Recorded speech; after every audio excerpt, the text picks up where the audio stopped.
आज की खबर M3M और M3M के होम बायर्स के लिए है। जी हाँ, गुरुग्राम रियल एस्टेट में M3M एक अच्छी बड़ी पोजीशनिंग कर चुका है, जिसके कई सारे प्रोजेक्ट्स इस टाइम पे चल रहे हैं। तो यहाँ पर सुप्रीम कोर्ट द्वारा M3M के डायरेक्टर्स को बेल ग्रांट हो गई है, जिसमें मिस्टर पंकज बंसल और मिस्टर प्रशांत बंसल हैं।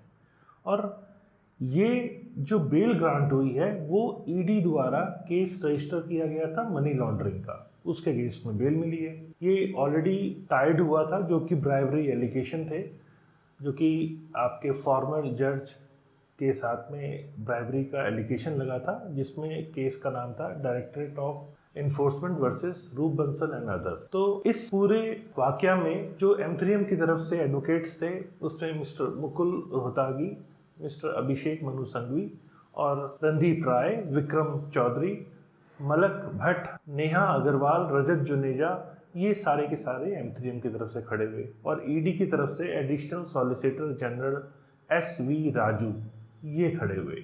तो आज मैं आपको इस खबर का पूरा डिटेल्ड एनालिसिस बताने वाला हूँ। कब उनको अरेस्ट किया गया, क्या रीजन था अरेस्ट होने का, एंटी करप्शन ब्यूरो और ईडी ने क्या पाया, क्यों अब तक उनको बेल नहीं हुई थी, क्या कस्टडी का रीज़न था, और ईडी के इनपुट्स और कमेंट्स इस पे क्या है, और इसका इम्पैक्ट M3M के प्रोजेक्ट्स के ऊपर क्या पड़ा। सो फाइनली सुप्रीम कोर्ट के ऑर्डर क्या थे और अब क्या होने वाला है, आज इस वीडियो में मैं कंप्लीट डिटेल देने वाला हूँ। वीडियो में कहीं मत जाइएगा। अगर आपने M3M की प्रॉपर्टी ली है तो आपके लिए खासा महत्वपूर्ण जानकारी है। अगर आपने प्रॉपर्टी नहीं ली और लेने की सोच रहे हैं तो कहीं ना कहीं ये भी खबर आपके काम की है। तो चलिए अब शुरू करते हैं और इसको मैं आगे आपको तफ्तीश से पूरी चीज़ें बताता हूँ। नमस्कार, मैं हूं Pradeep Mishra. The property Mishra show में आपका स्वागत है। यहाँ हम आपको प्रॉपर्टी और प्रॉपर्टी मार्केट की हकीकत बताते हैं। नो बकवास, डायरेक्ट काम की बात। चलिए शुरू करते हैं।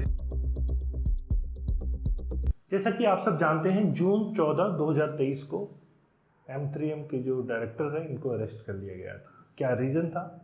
जो मेन रीज़न था वो था सेवरल वायलेशंस। जी हाँ, several violation under prevention of money laundering act PMLA। ये जो अरेस्ट हुआ वो हरियाणा पुलिस का एंटी करप्शन ब्यूरो ACB, जो कि उसने कनेक्शन में, मतलब जो FIR हुई थी उसके कनेक्शन में ये अरेस्ट किया था। और FIR क्या थी? FIR थी कि फॉर्मर स्पेशल जज CBI और ED के सुधीर परमार, उनके अगेंस्ट में जो FIR चल रही थी उसके साथ में एंटी करप्शन ब्यूरो ने ये अरेस्ट किया था। जब एंटी करप्शन ब्यूरो ने केस रजिस्टर किया तो Punjab and Haryana high court द्वारा जो जज थे मिस्टर परमार, उनको सस्पेंड कर दिया गया। अब देखते हैं इसमें मिला क्या। देखिए, M3M और अदर रियल एस्टेट फर्म जैसे कि आयरियो ग्रुप था, ये पाया गया कि 400 करोड़ का जो अमाउंट है वो डाइवर्ट किया गया सेवरल शेल कंपनीज द्वारा। अब समझते हैं कि क्या रीजन था जिसके अंदर ये कस्टडी होल्ड की गई। इन्वेस्टिगेशन हुई। इन्वेस्टिगेशन में ये पाया गया कि दो फर्म, जैसे मैंने बताया ऊपर, दो फर्म के अगेंस्ट में ये केस चल रहा था। तो दो फर्म ने ये कोशिश किया कि मैनिपुलेट किया जाए कोर्ट प्रोसीडिंग जो ईडी केस के अंदर चल रही थी। तो इनडायरेक्टली ब्राइब देना स्पेशल जज सुधीर परमार को, तो उसको कहीं हद तक मैनिपुलेट किया गया। अब इस पे ईडी ने क्या कहा? देखिए, ईडी ने कहा, जैसा कि आप सब जानते हैं वैसे ही, कि परमार जी, जो सुधीर परमार थे, वो ऑलरेडी सस्पेंड हो गए थे अप्रैल 27 में। तो यहाँ पर जो additional solicitor general ASG SV Raju थे, जो ईडी की तरफ से रिप्रेजेंट कर रहे थे, तो उन्होंने कहा कि अब तक जो एविडेंस कलेक्ट हुए हैं वो ये इंडिकेट करते हैं कि ये मॉडस ऑफ ऑपरेंडी है। मतलब यहाँ मैनेज किया गया है जो सुधीर परमार जज थे उनको, और ये मॉडस ऑफ ऑपरेंडी जो है वो अपने आप में एक शॉकिंग है। यहाँ ईडी ने ये भी कहा कि हमारे पास ऐसी बहुत सारी इंफॉर्मेशन आई है जिसमें जो जज थे मिस्टर परमार, उन्होंने फेवर किया है जो कि एक्यूज्ड है मनी लॉन्ड्रिंग केस के अंदर रियल एस्टेट फर्म आयरियो को। तो ये चीज ईडी ने प्रेजेंट की। उन्होंने ये भी कहा कि ऐसे लोग जो इंडिपेंडेंस ऑफ जुडिशरी को कहीं हद तक इंटरफेयर कर सकते हैं, और उन्होंने कहीं हद तक किया भी, और वो अब इस चीज़ के लिए एंटाइटल्ड नहीं होने चाहिए क्योंकि ये सीरियस ऑफेंस है मनी लॉन्ड्रिंग का, तो उनको बेल नहीं मिलनी चाहिए। साथ में ये भी कहा कि मिस्टर पंकज बंसल और मिस्टर बसंत बंसल जो कि की मैनेजर पोजीशन में हैं, M3M के प्रमोटर्स हैं, तो वो कहीं हद तक ईडी के जज को जो ब्राइब दे रहे थे उससे कहीं हद तक उनको बेनिफिट हो रहा था, और जो एग्जिस्टिंग प्रोसीडिंग चल रही थी वो कहीं हद तक उससे डैमेज हो सकती है। मतलब उनके इन्फ्लुएंस से वो चीज़ें डैमेज हो सकती हैं, और साथ में वो कैपेबल हैं कि वो एविडेंस को टेम्पर भी कर पाए। इसीलिए उनका बाहर जाना उचित नहीं है, और ईडी ये चाहता था कि मैक्सिमम टाइम तक वो कस्टडी के अंदर रहें, जिससे जो इन्वेस्टिगेशन है वो अच्छे से पूरी हो पाए। अब ये जो सारा वाकया हुआ, मतलब कस्टडी के अंदर करीब 4 महीने के आसपास का समय हो चुका है और अभी तक वो कस्टडी में है, तो इसका इम्पैक्ट क्या पड़ा? देखिए, इम्पैक्ट ये पड़ा, बहुत सारे बैंक्स ने फंडिंग देना बंद कर दिया जो लोन होम बायर्स के चल रहे थे, क्योंकि M3M एक बड़ा बिल्डर बन चुका है और इसके कई सारे प्रोजेक्ट अंडर कंस्ट्रक्शन स्टेज के ऊपर थे, रेरा अप्रूव्ड भी बहुत सारे प्रोजेक्ट इसके चल रहे थे। तो जिसने प्रॉपर्टी बाय की थी, जब प्रमोटर्स ही कस्टडी के अंदर थे, तो बहुत सारे बैंक ने ये कदम उठाया कि हमने फंडिंग ना करें। कुछ बैंक फंडिंग जारी रख रहे थे, लेकिन कुछ ने ऐसा कदम भी उठाया, तो जिससे पब्लिक के बीच में पैनिक क्रिएट हुआ। और लोग भी जब पैनिक में आते हैं तो ये सेंटिमेंट से रिलेटेड मार्केट चलती है, आप सब जानते हैं। जब पैनिक में लोग आए तो बहुत सारे लोगों ने फाइनेंशियल इनसिक्योरिटी को देखते हुए, प्रोजेक्ट फर्दर फ्यूचर में कंप्लीट हो पाएगा नहीं पाएगा इसकी इनसिक्योरिटी को देखते हुए वहाँ पर डिमांड किए पैसे रिफंड को लेकर। तो ऐसी बहुत सारी एप्लीकेशंस M3M के पास पहुँचने लग गई। तो ये बाज़ार में एक नेगेटिव सेंटिमेंट था।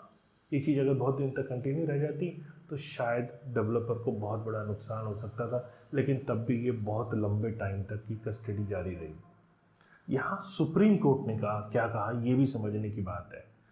तो bench of justice AS Bopanna और PV संजय कुमार ने एम्फेसाइज किया कि जो फोकस है बेल मैटर का वो कंप्लीटली, मतलब सोली लीगैलिटी ऑफ अरेस्ट और रिमांड पर है। यहाँ तक कि मेरिट्स ऑफ एलिगेशंस के ऊपर नहीं है, लेकिन जो तरीके से ये कस्टडी ली गई, अरेस्ट किया गया और फिर रिमांड पे लिया गया, इसकी लीगैलिटी को लेकर है। क्योंकि सुप्रीम कोर्ट को ये लगा कि ये प्रॉपर तरीके से, लीगल तरीके से इसको अरेस्ट नहीं किया गया। शुरुआत में ये भी कहा गया कि दोनों पक्ष ने मनी लॉन्ड्रिंग को लेकर अपीलकर्ताओं को संतृप्तता के संबंध में मामले की योग्यता पर बहस की। हम केवल गिरफ्तारी और रिमांड की वैधता को लेकर चिंतित हैं, इस पर स्पष्ट करते हुए कहा कि केवल रिमांड का आदेश पारित करना गिरफ्तारी के आधार पर मान्य करने के लिए पर्याप्त नहीं होगा। यहाँ पर सुप्रीम कोर्ट ने ये भी जोर दिया कि आपराधिक प्रक्रिया संहिता, जो कि CRPC की धारा 167 का अनिवार्य रूप से अनुपालन किया जाना चाहिए। कोर्ट ने कहा कि मनी लॉन्ड्रिंग को रोकने के लिए ईडी की कार्रवाई निष्पक्ष, सख्त और प्रतिशोधात्मक नहीं होनी चाहिए।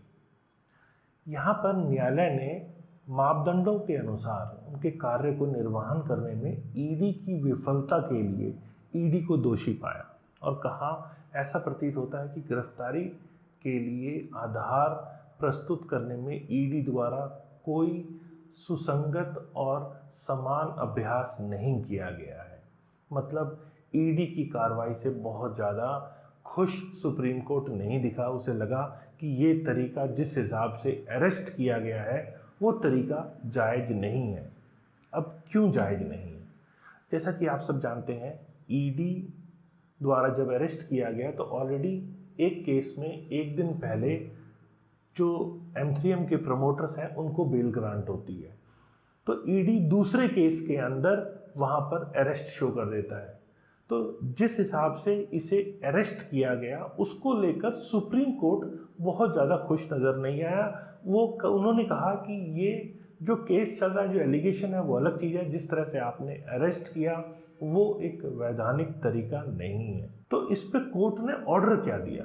तो यहाँ पर कोर्ट द्वारा जो मिस्टर बंसल से, पंकज बंसल और मिस्टर बसंत बंसल की जो एप्लीकेशन थी उसको एक्सेप्ट किया और उनकी जो गिरफ्तारी है, मतलब अरेस्ट और रिमांड के आदेश को पूरी तरह से रद्द कर दिया गया। मतलब कोर्ट ने माना ये तरीका ईडी का गलत है कोई वैधानिक तरीका नहीं है जिस हिसाब से अरेस्ट किया गया। एक मामले में बेल मिल जाती है, दूसरे मामले में आप अरेस्ट कर लेते हो, और बहुत लंबा समय, जैसा कि आप सब जानते ही हैं, बहुत लंबा समय ऑलरेडी वो कस्टडी में थे। तो यहाँ पर ओवरऑल जो लीगैलिटी है जिस हिसाब से वो अरेस्ट किया गया उनको, वो सुप्रीम कोर्ट कंफर्टेबल नहीं था। इस कारण से उनकी जो अरेस्ट है और रिमांड दोनों को वहाँ पर रद्द कर दिया गया। अब समझते हैं इसमें अब क्या सिस्टम होगा।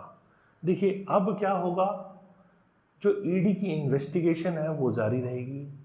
जो ईडी का अरेस्ट है जिसे सुप्रीम कोर्ट ने माना वो गलत तरीके से है, वो हाईलाइट हो चुका था, और उसमें अरेस्ट और रिमांड अब नहीं होगी, लेकिन इन्वेस्टिगेशन ये जारी रहेगी।